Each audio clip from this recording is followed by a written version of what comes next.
I have an awesome episode for you today. We will hear from a wind turbine inspector who saw something from a great height that he couldn't believe. Then, during an expedition, a hiker from the Rockies gets separated from his group and runs into some very large predators. I also have a few more stories for you, but before we get to them, hit that subscribe button if you like strange and weird stories. Let's start with the stories. After my 2018 encounter, I became very interested in cryptids. Well, I should say seen instead of encountered. This happened while I was on site working for one of our clients. I'm a safety consultant, and one of my clients is a power company in western Pennsylvania with about 30 wind turbines. I was making sure that the lights on top of the wind turbine were safe. At least once every 3 months, we go up to check on things. When I had to do these inspections for the first few times, I was a little scared because sometimes I had to crawl through this 18 inches hatch on the nose of the turbine. Now, getting to the top of one of these wind turbines is not easy. Unless it has an elevator, you have to climb up 300 feet of ladders to get to the top of most of them. When I climbed for the first time, my arms were just dead. Some people can climb in 4 minutes, and I've seen one guy take 6 hours to get to the top and 3 hours to get down. But he was pushing about 400 pounds, so I'm up there with another worker from our safety company to do an inspection. We always go up in pairs to make sure we're properly tied off, and most jobs only need 2 people. It took us 35 minutes to get to the top, so we're taking a few minutes to look around and enjoy the view before we start our inspection. From the top, the view is beautiful. It's like looking out over a city from the top of a tall building. The turbine is, however, in the middle of a field and is surrounded on all sides by woods. There are trees, bushes, and grass everywhere. We were 300 feet up, so you can imagine how amazing the view was. From up there, everything looks much smaller, but my co-worker also brought a small pair of binoculars. When I looked to the east, I saw what looked like a really big animal in a clearing near the woods. It was hard to tell for sure, but it seemed to be lying down. I couldn't tell anything else about it other than that it was very big. It was a brownish-gray color, and it blended right in with the grass and bushes around it. I asked a co-worker if I could use his binoculars, and he gave them to me. I looked for a few minutes, but it was just too hard to find because it blended in with the landscape. Then I saw it stand on its own. It was sitting up and walking on 2 legs. It looked like a very big bear with a face like an ape's, almost like a human, and shoulders that were a lot wider than normal. It was out picking berries and eating them as it went. I'm standing there and looking at this thing. Then I say, "Holy hell, that looks like a Sasquatch to me." My co-worker grabs the binoculars from me right away and says, "Give those to me and show me what you're looking at." The next thing he said was, "Holy crap, man, you're right. What's it doing here?" I said, "I have no idea." We stayed up there and looked at this thing for another 20 minutes before we had to do our safety checks. When we were done with our checks, we looked again, but we couldn't find it anywhere. It must have left. After we got down, we told a worker at the power company what we had seen, and he said, "Oh, you also saw Harry?" I was like, "What? Harry?" He said, "Yeah, that's what we call him. We see him frequently. When we go up there to do maintenance, about 6 of us have tried several times to go out and find him on the ground, but we never do.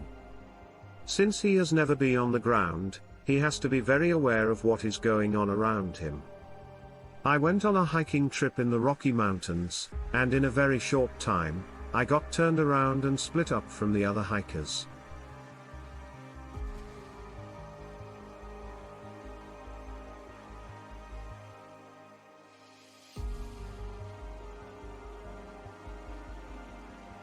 This is the worst thing a hiker can imagine.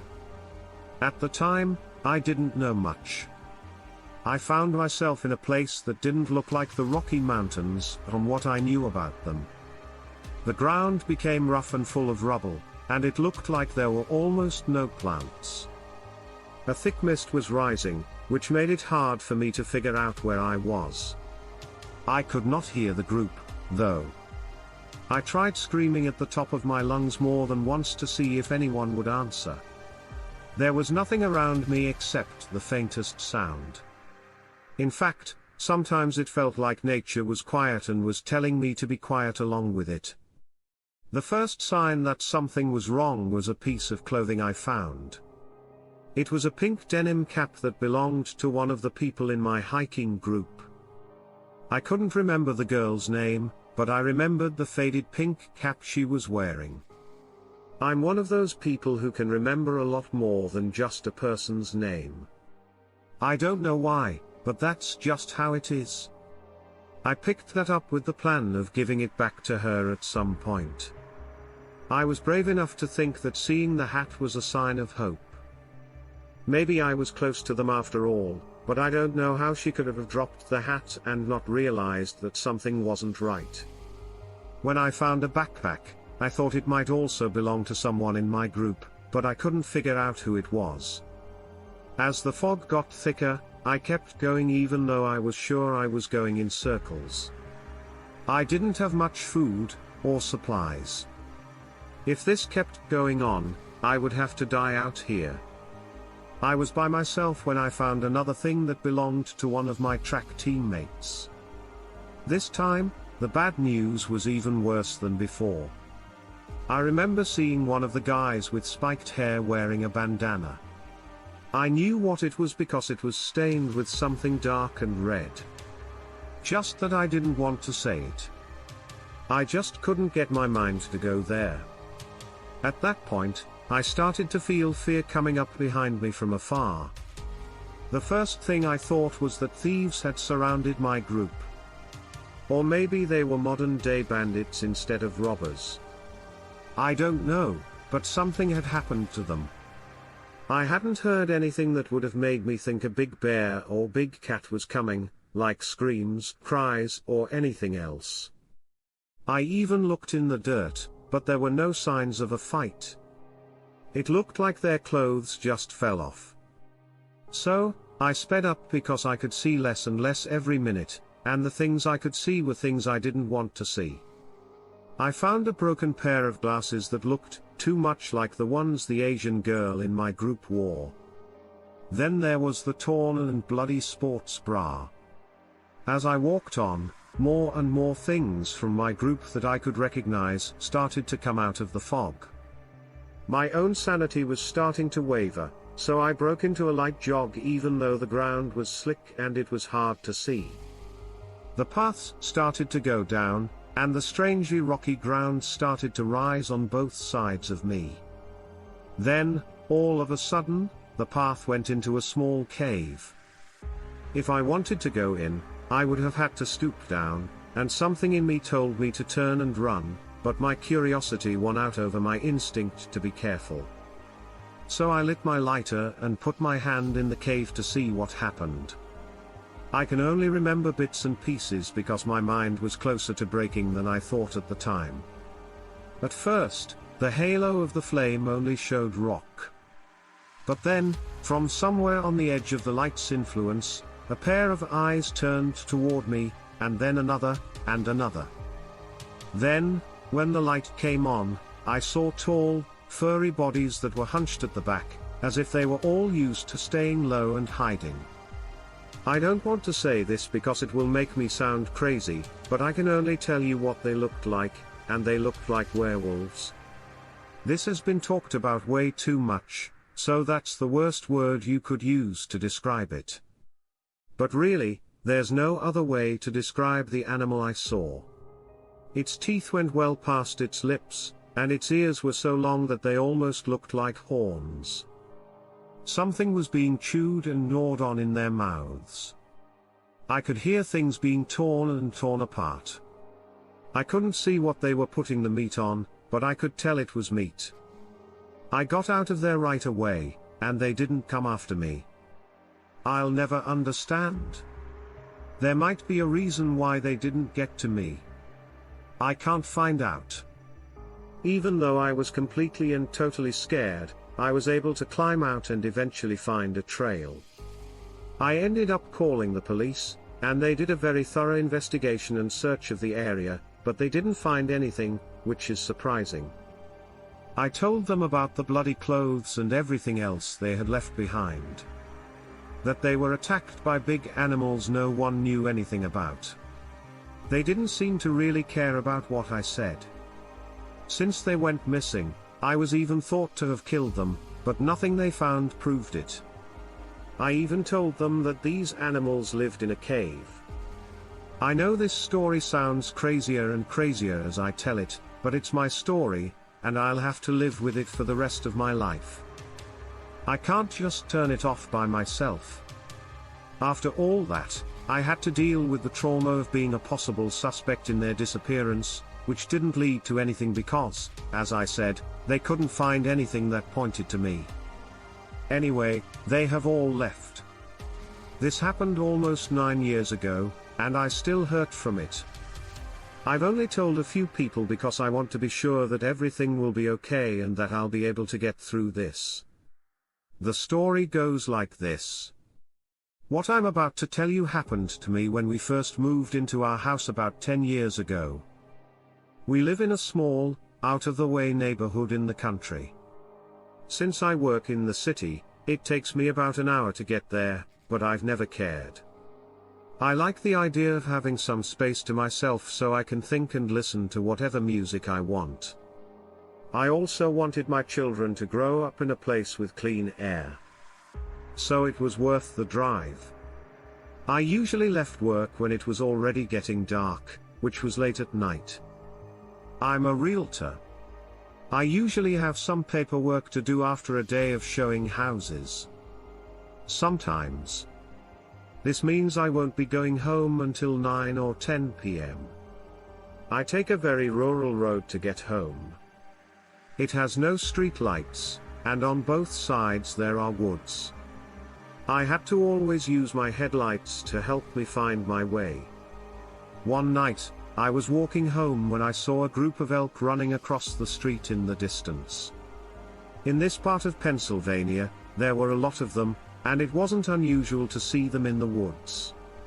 But this time, as I got closer to where the elk had been, something very big ran in front of my car so quickly that I could hardly see it. It looked like it could have been a bear, but it moved faster than any bear I've seen. That made me jump out of my seat, turn the steering wheel, and swerve the car into the ditch on the side of the road. When the car hit me, my head jerked forward and hit the steering wheel. The impact had broken the windshield, and when I put my hand to my head to see if I was okay, I felt blood running down the side of my face. But I thought I was mostly okay. I turned my head to look at my face in the rearview mirror.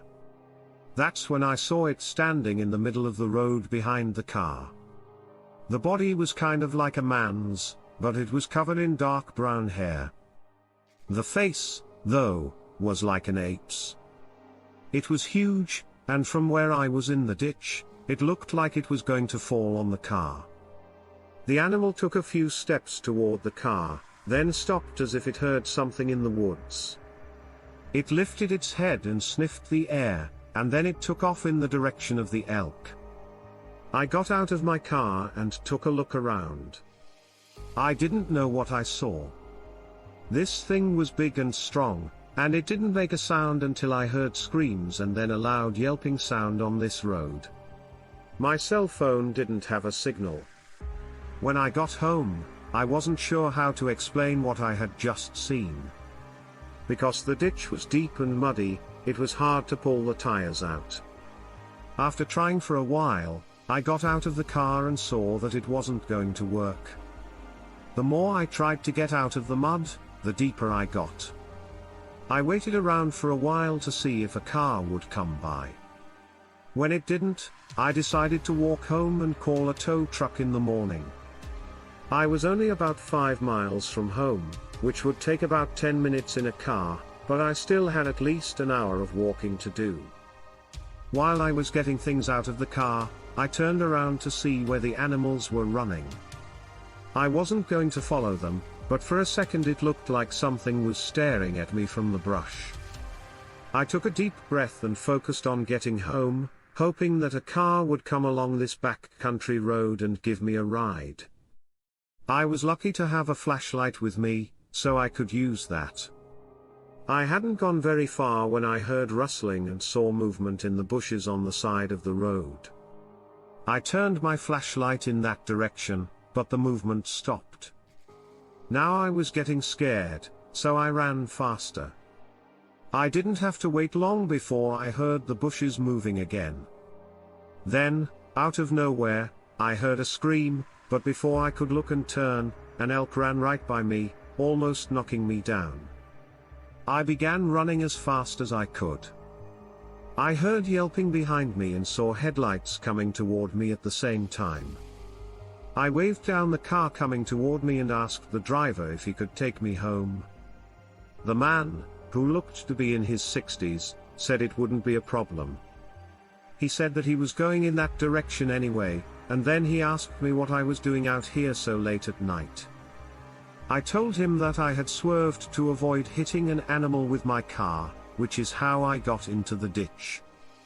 He asked me questions about the animal and seemed to be interested. At first, I was hesitant, but then I decided to tell them exactly what I had seen, a big, hairy animal that looked like an ape standing up and making a high-pitched scream that sounded like a person. The man was quiet as he listened. I was sure that he thought I was drunk or crazy. I finally got dropped off at my house, and the next day I was able to get my car back. When they towed my car, they told me that the front driver's side window was completely broken, and the whole car smelled.